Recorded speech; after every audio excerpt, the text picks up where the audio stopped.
एक गलत शब्दावली जो है वो भी यूज़ की गई। किस तरीके से देखते हैं, क्या इतनी बड़ी पोस्ट पे रहकर इस तरह की शब्दावली बोलना सर कहीं ना कहीं शोभा देता है? नहीं तो लेकिन आपने वो जो वर्ड यूज किए हैं या जो उससे भी ज्यादा जो इल्जाम लगाया है कि फादर इन लॉ की मौत का कारण राजिंदर दीपा है, बहुत बड़ा इल्जाम है।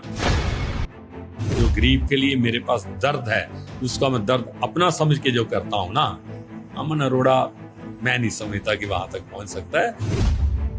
1% भी इसमें सच्चाई होती तो शायद मैं इस बात को लेफ्ट राइट कर लेता, लेकिन 1% भी सच्चाई ना हो। मैंने अपनी सारी जिंदगी दे दी इस परिवार को।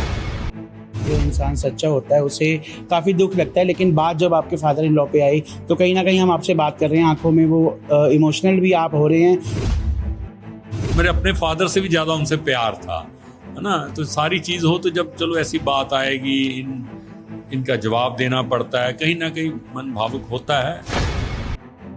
मैं 25 साल से लोगों के साथ जुड़ा हुआ हूँ, मैं जमीन से मैं काम करता हूँ। आप कहीं भी कभी सुनाम में जाएं तो मेरे बारे में पता करना।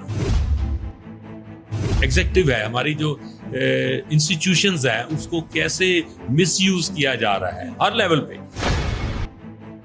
इंडिया देख रहे हैं आप और मैं आपके साथ राघव। इस वक्त खबर जो है चंडीगढ़ से आपको बता दें, जिस तरीके से अमन अरोड़ा द्वारा एक प्रेस वार्ता के माध्यम से अपने जो दीपा जी हैं, जो उनके जीजा जी हैं, उनके ऊपर कहीं ना कहीं आरोप लगाए थे, तो उनसे भी बात करेंगे। उन्होंने आज पीसी की है, लेकिन सबसे पहले उनकी जो बड़ी सिस्टर हैं उनसे बात करेंगे, जिन्होंने आज जो है अपनी चुप्पी तोड़ी है। जानते हैं क्या कुछ उनका कहना है। मैम, जिस तरीके से पीसी के माध्यम से जो है अमन अरोड़ा जी ने दोबारा से फिर आरोप लगाए हैं आपके फादर को लेकर, आपके हस्बैंड का नाम लिया है, तो क्या कुछ कहना चाहेंगे, किस तरीके से देखते हैं?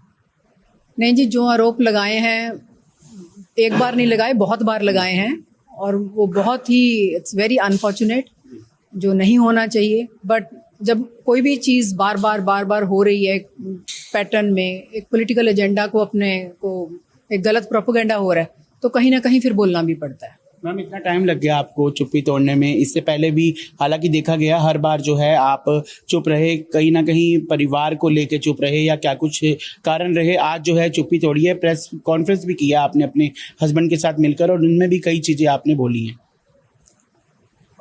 हर चीज़ की एक लिमिट होती है। सो अभी तक मैं अवॉइड ही कर रही थी। बहुत कुछ बोला गया, एक बार नहीं कई बार।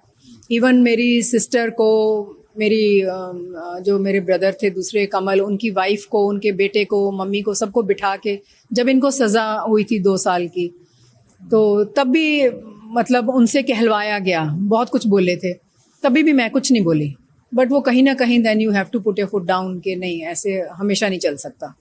तो अब हम दीपा जी से बात करते हैं। सर, जिस तरीके से आपको लेकर सर एक गलत शब्दावली जो है वो भी यूज़ की गई, किस तरीके से देखते हैं, क्या इतनी बड़ी पोस्ट पे रहकर इस तरह की शब्दावली बोलना सर कहीं ना कहीं शोभा देता है? नहीं ये तो मैं समझता हूँ कि अमन अरोड़ा की बहुत छोटी सोच है ना। इतना अंदर से गुस्सा कह सकते हो, या आई डोंट नो इतने क्या डिस्टर्ब हो गए वो कि ऐसा वर्ड यूज कर दिया।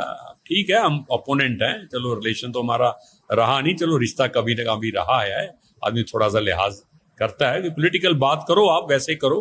तो लेकिन आपने वो जो वर्ड यूज किए हैं या जो उससे भी ज्यादा जो इल्जाम लगाया है कि फादर इन लॉ की मौत का कारण राजिंदर दीपा है, बहुत बड़ा इल्जाम है वो। तो इसलिए मैं आया, अदरवाइज मैं शायद बात ना करता भी। कोई बात नहीं, जवाब देंगे इनको जब परमात्मा ने, पार्टी ने टिकट दिया है ना, इसको अपना जगह दिखाएंगे तब वैसे जवाब देंगे। ऐसे तो कोई बात नहीं, लेकिन जरूरी हो गया। मैंने 2 दिन सोचा भी, चलो इलेक्शन का वक्त भी था, काउंटिंग थी, ध्यान भी उधर था कि नहीं, इसका जवाब तो देना चाहिए। और मोर ओवर यदि मेरे में कुछ 1% भी इसमें सच्चाई होती तो शायद मैं इस बात को लेफ्ट राइट कर लेता, लेकिन 1% भी सच्चाई ना हो। मैंने अपनी सारी जिंदगी दे दी इस परिवार को। मैं जो बोला हूं, मैं इसमें आप देख सकते हो कि मैंने अपना परिवार छोड़ के, जो मुक्तसर में परिवार है, इस परिवार को अपना बना के, बड़ा बेटा बाबूजी का लेके, छोटे थे मेरे से सारे, उनकी शादियों का, उनकी पढ़ाई का, उनका सारा चलो मैं क्या कहूँ, मतलब मैंने जिम्मेवारी समझ के करता रहा हूँ। अपनी पॉलिटिक्स भी मैं शेडो में आ गया कि 92 में बाबूजी को टिकट मिली, उसके बाद ये भी वजह थी कि मेरे को टिकट नहीं मिली।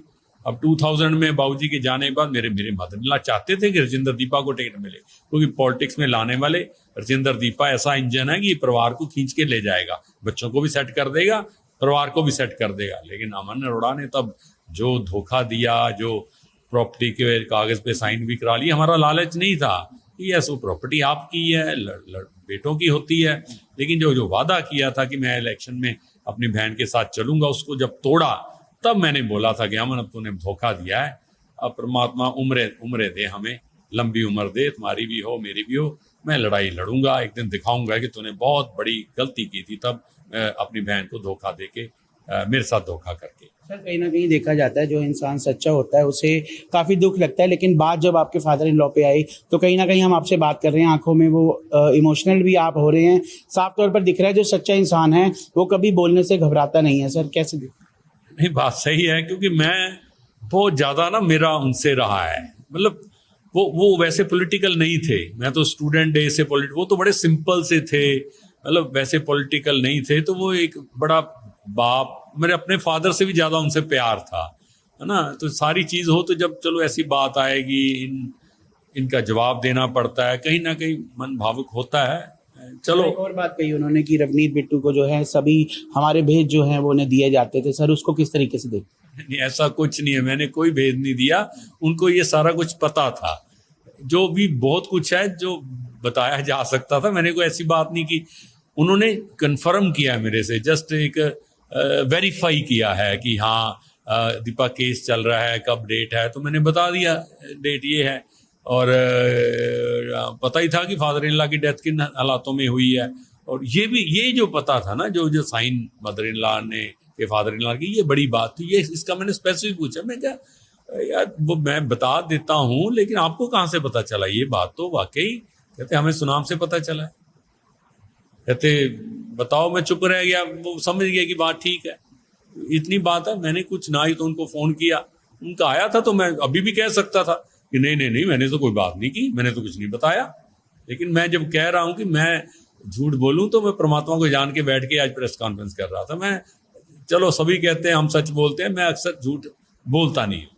सर चुनावी मैदान में भी आपने उतरने की आज एक बड़ा बात जो है कह दिया कि 2027 में अगर आपको पार्टी टिकट देती है तो आप कहीं ना कहीं एक तरफा चुनाव बनाने का काम करेंगे, इस पर क्या कहेंगे?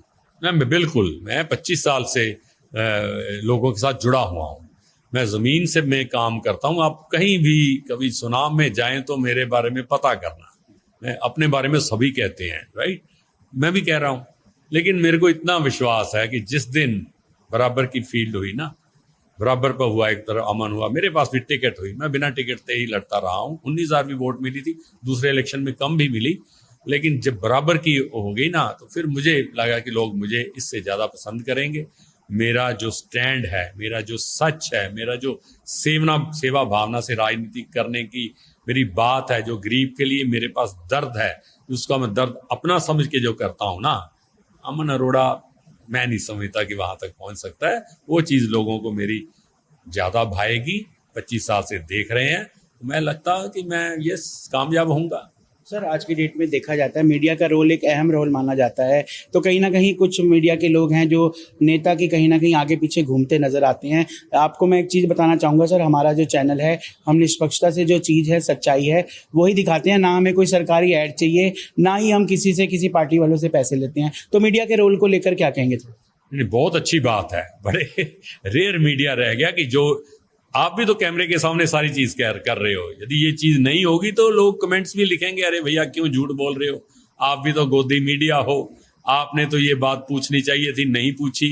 मेजोरिटी मैं समझता हूँ, चाहे दिल्ली का नेशनल मीडिया हो, पंजाब का मीडिया हो, हमारे जो लोकल वेब चैनल हैं, मैं तो सुनाम में भी देखता हूँ, जो सहज से क्वेश्चन होते हैं वो मंत्री को पूछते हैं, जो टफ हो वो पूछते ही नहीं है, राइट। तो बहुत अच्छी बात है, मैं क्वेश्चन होते हैं सर, जो वो चाहते हैं वही पूछते हैं, लेकिन अभी सर हाल ही में भी हमने एक भगवंत मान जी के ब्रदर ने बीजेपी ज्वाइन की थी, हमने खुल के उनसे सवाल किए थे, क्योंकि सर हमें इनसे कुछ नहीं लेना, हमारा काम है जो लोकतंत्र का चौथा स्तंभ है उसे मजबूत करना है। ये बात है ना, जो वाकई मतलब पॉलिटिकल एक बड़ा स्तंभ है, राइट, ऐसी एग्जीक्यूटिव बड़ा स्तंभ है, ऐसी जुडिशरी बहुत बड़ा स्तंभ है, और ऐसी मीडिया बहुत बड़ा स्तंभ है।